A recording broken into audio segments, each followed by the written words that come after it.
అతను ఏంటంటే జనవరి కల్లా మాకు ఫస్ట్ కల్లా అక్కడి నుంచి లిస్ట్ వస్తుంది అనమాట. గనగల రామారావుకి వాళ్ళ భాష వేరే కదా సార్. గనగల రాము, గొనగల్ల రామారావు, కేసుమర్రికి కసమర్రయ్య అన్నట్టు పేరు. ఓహో, మీ పేరు కరెక్ట్ గా సార్. ఆ లిస్ట్ కూడా రాంగ్ వచ్చింది అనమాట. గనగల రామారావుకి గంగల్ రామారావు. సో మీరు కన్ఫ్యూజ్ అయిపోయారా, ఎవరు అక్కడ ఎవరు ఉన్నారు ఏంటి? సరేలే, అది ఉర్దూ భాష కదా, ఏమో ఇలాగ తెలియపు ఇలాగ రాశారేమో అని మాకు మేము ఆలోచించుకొని వచ్చేస్తారు అన్నట్టు. మీకు ఆ టైం ఎలా అనిపించింది? సడన్ గా భయం వేసింది. పేరు డిఫరెంట్ గా ఉన్నప్పుడు 22 మంది 21 మంది వెళ్ళిపోయి నన్ను వదిలేస్తారేటని ఒక ఇది. వీళ్ళు కావాలని వాళ్ళకి రాస్తారేటో చెప్పలేం. పాకిస్తాన్ ఓన్లీ మీ పేరే తప్పేసారా? ఓకే,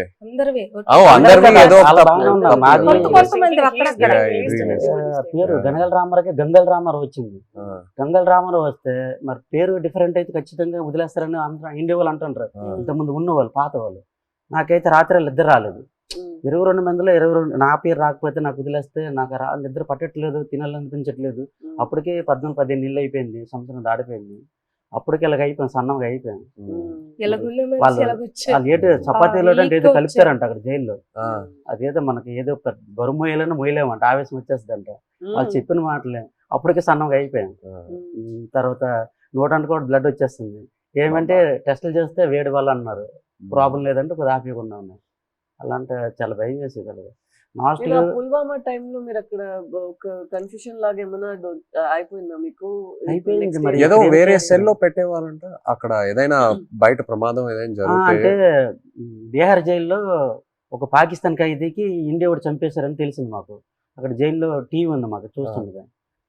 చంపేస్తే మాకు తెలీదు. మాకు 4 రూమ్లలో అందరికి ఒక్క రూమ్ లో బంధించేస్తుంటారు. బ్యాగులకి నైన్గా పట్టుకొని ఒక రూమ్ లో తీసుకెళ్లి ఇంకోటి బాంబు వేసేస్తారు, మనం చంపేస్తారని అంటే ఇంకొకడు. చాలా భయం వేసేస్తుంది. అప్పుడు ఇంకో అందులో కానిస్టేబుల్ ఉంటారు కదా కొందరు పాకిస్తాన్ వాళ్ళు, ఆయన లేదు అక్కడ మీ ఇండియా కూడా మా పాకిస్తాన్ ఖైదీ చంపేశాడు కదా, ఇక్కడ మీ వాళ్ళకి ఏం జరగకంటే మీరు అందరికి ఒక రూమ్ లో పెడతానా, మీరు జడ వద్దని చెప్పారు. అప్పుడు కొద్దిగా ఊపిరి పీల్చుకున్నాం. అలా జరిగింది. అండ్ మీకు జైల్లో ఇప్పుడు డబ్బుల్లా ఇప్పుడు ఈ ఉత్తరాలు పంపించడానికి ఆ అమౌంట్ ఎలా మీకు ఇప్పుడు పెన్నుల మీద పేర్లు చేస్తాను నేను. ఒక్కొక్కరు ఒక్కొక్క పని నేర్చుకున్నాం. నాకైతే 2 వారాలు పట్టింది టైం. ఇప్పుడు నాకు చైతన్య పెన్ను ఉంటది, పైన దారంతో నాకు చైతన్య పేరు వచ్చేస్తుంది. కింద సాయిపాలు అంటే ఒక పెన్ను మీద 2 పేర్లు రాస్తే 2 పేర్లకు 200 ఇస్తారు. ఒక పేరు అయితే 100 రూపాయలు ఇస్తారు. అలాగే రోజుకి 5-6 పెన్నులు అలా చేసేవాడిని. ఆ పెన్నులు వాళ్ళకి ఇస్తే ఖైదీలు ఏడు చేస్తారు, వాళ్ళకి బెయిల్ మీద వెళ్తారు కదా కోర్టుకి, వాళ్ళ ఫ్యామిలీకి ఇస్తారు కదా. ఆ డబ్బులతోటి మేము ఏంటంటే అప్పుడప్పుడు ఏదో గుడ్లు తెచ్చుకుంటాం కానీ, మాంసం కానీ తినడం కానీ.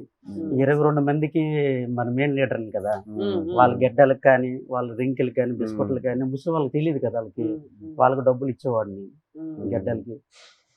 సో ఒక్క ఉత్తరం పంపించడానికి ఎంత ఎంత అయ్యేది మీకు? అంటే ఒక 200-300-500 అంటే మా డబ్బులు ఉండవని తెలిసి ఏవో ఖర్చులు మట్టి పనులు చేస్తుంటాం. వాళ్ళకి ఇచ్చి వాళ్ళకి అంటే ఎన్ని పేజీలు రాయొచ్చు ఒకసారి? ఎన్ని పేజీలు పంపించు ఉత్తరం? అంటే వైట్ పేపర్ మీద రాసి లోపల కవర్ లో పెడతాం.